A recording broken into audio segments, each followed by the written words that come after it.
আসসালামু আলাইকুম।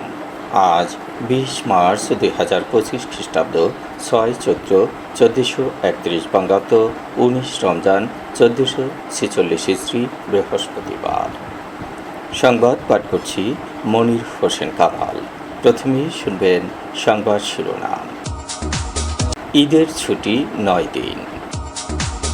এপ্রিলের মাঝামাঝি দেশে ফিরবেন খালেদা জিয়া, কিছুদিন পর তারেক রহমান। প্রাথমিক বিদ্যালয়ে বন্ধ হচ্ছে নিম্ন মাধ্যমিকের পাঠদান। শ্বশুরবাড়ি থেকে জামাইয়ের লাশ উদ্ধার। ভোলায় সাবেক ছাত্রদল নেতা নিহত। বরগুনায় গৃহবধূর ঝুলন্ত লাশ উদ্ধার। শিয়ালের কামড়ে শিশুর মৃত্যু। আজকের ইফতার ৬টা ১২ মিনিটে। সাহরির শেষ সময় রাত ৪টা ৪৫ মিনিটে। মাইকিংয়ে রেকর্ড করা হয় লোকবেতারে। শুনলেন সংবাদ শিরোনাম, এবার বিস্তারিত। পবিত্র ঈদ উল ফিতর উপলক্ষে ৩ এপ্রিল ছুটির সিদ্ধান্ত হয়েছে। উপদেষ্টা পরিষদের বৈঠকে আজ এ সিদ্ধান্ত হয়। এর ফলে এবার ২৮ মার্চ থেকে ৫ এপ্রিল পর্যন্ত টানা ৯ দিন ছুটি পাচ্ছেন সরকারি কর্মকর্তা কর্মচারীরা। আগেই ৫ দিন টানা ছুটি ঘোষণা করেছে সরকার। তবে ঈদের পরে ৩ এপ্রিল ছুটি ঘোষণা করায় টানা ছুটি মিলবে ৯ দিন। উপদেষ্টা পরিষদের বৈঠকে ৩ এপ্রিলও নির্বাহী আদেশে ছুটির সিদ্ধান্ত হয়েছে। চাঁদ দেখা সাপেক্ষে ৩১ মার্চ পবিত্র ঈদ উল ফিতর হতে পারে। সম্ভাব্য এই তারিখ ধরে আগেই ৫ দিনের ছুটির তারিখ নির্ধারণ করেছে জনপ্রশাসন মন্ত্রণালয়। এই হিসেবে কাগজপত্রে ২৯ মার্চ শুরু হচ্ছে ঈদ উল ফিতরের ছুটি, কিন্তু নির্ধারিত ছুটি শুরুর আগের দিন ২৮ মার্চ সাপ্তাহিক ছুটির দিন শুক্রবার। একই সঙ্গে একই দিন পবিত্র শবে কদরের ছুটিও। ফলে বাস্তবে ছুটি শুরু হচ্ছে ২৮ মার্চ থেকে। ২৬ মার্চ মহান স্বাধীনতা ও জাতীয় দিবসের ছুটি। পরদিন ২৭ মার্চ একদিন অফিস খোলা থাকবে। ফলে ছুটির সুযোগ আরও বেশি আছে। যারা ব্যক্তিগতভাবে ২৭ মার্চের ছুটি ম্যানেজ করতে পারবেন তাদের টানা ছুটি হবে ১১ দিনের।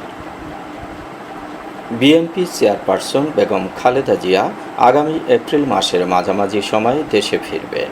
তার কিছুদিন পর ফিরতে পারেন দলটির ভারপ্রাপ্ত চেয়ারম্যান তারেক রহমান। বুধবার লন্ডনের স্থানীয় সময় সন্ধ্যায় বেগম খালেদা জিয়ার রোগমুক্তি কামনায় নোয়াখালী জাতীয়তাবাদী ফোরাম ইউকে আয়োজিত এক ইফতার মাহফিলের আয়োজন করে। এ সময় যুক্তরাজ্য বিএনপির সভাপতি এম এ মালেক বেগম খালেদা জিয়া ও তারেক রহমানের দেশে ফেরার সম্ভাব্য তারিখ জানিয়েছেন। জাতীয় শিক্ষানীতি মেনে সরকারি প্রাথমিক বিদ্যালয়ে চালু হওয়া নিম্ন মাধ্যমিক পর্যায়ের শ্রেণীগুলো বন্ধ করে দেওয়ার সিদ্ধান্ত নিয়েছে সরকার। পরীক্ষামূলকভাবে যে ৭২৯টি সরকারি প্রাথমিক বিদ্যালয়ে নিম্ন মাধ্যমিক পর্যায়ের ষষ্ঠ থেকে অষ্টম শ্রেণী চালু ছিল, সেগুলোর ওই ৩ শ্রেণী আগামী বছর থেকে বন্ধ করে দেয়া হবে।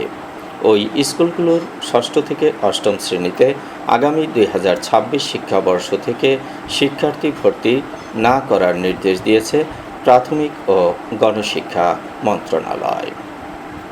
তালতলীতে শ্বশুর বাড়ি থেকে আইনাল মোল্লা নামের একজনের লাশ উদ্ধার করেছে পুলিশ।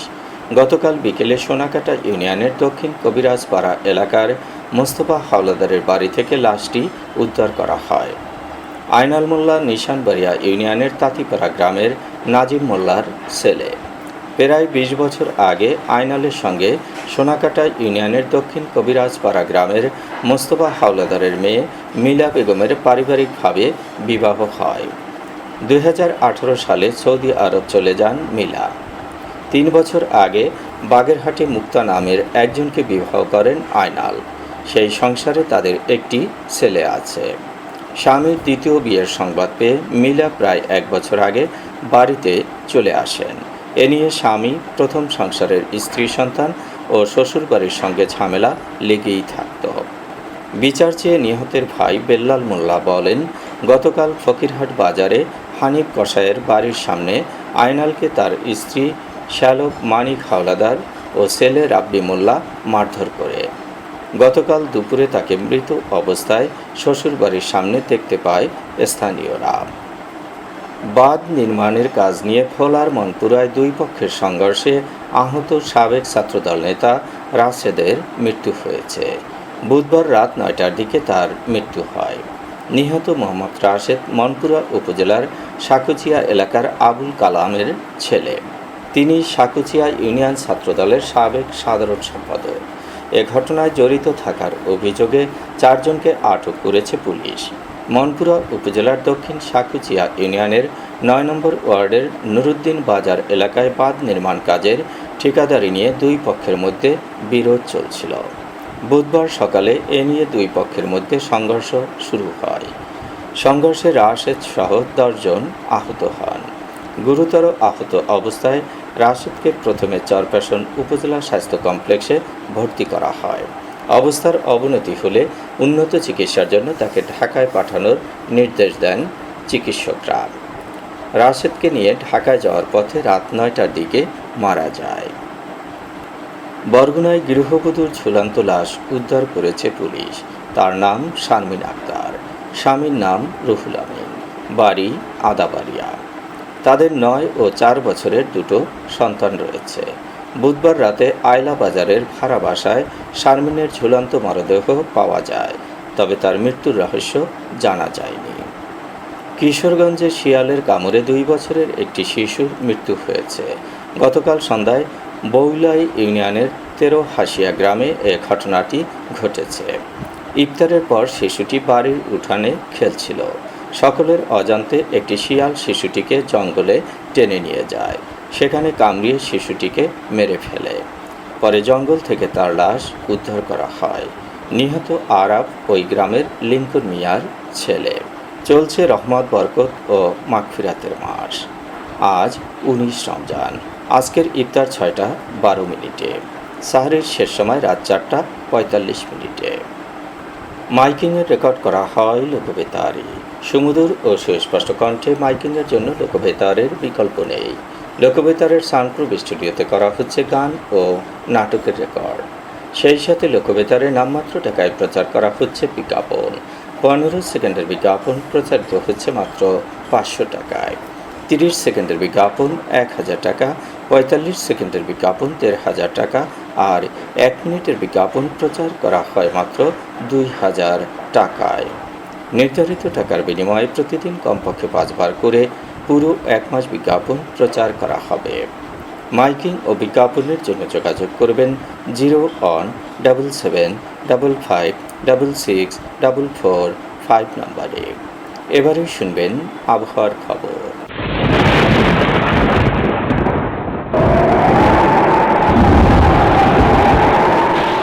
পশ্চিমা লঘুচাপের বর্ধিতাংশ পশ্চিমবঙ্গ এবং তার আশপাশের এলাকায় অবস্থান করছে।